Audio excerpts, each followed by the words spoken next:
Hey YouTube, let's see. This is the follow-up video. So I removed the motor and the water pump that goes on the other side of the motor. And just so you see what happened in this case, this didn't actually crack like I thought it would.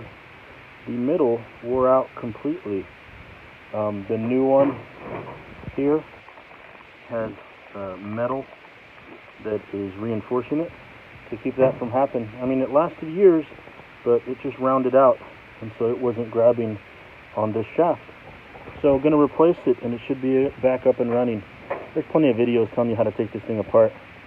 There are these little clips that kind of fit in just so, and then the long ones that hold the motor in place, they go in here sideways and then turn, holding the motor in. And they have a little screw right here, a little 1/4 inch screw that holds it into the motor itself, keeping that in place. And as you saw in the previous video, the water pump goes on the other end of the shaft with the smaller clips. It just clips on, has these same little clips that clip right on. You can watch another video on that.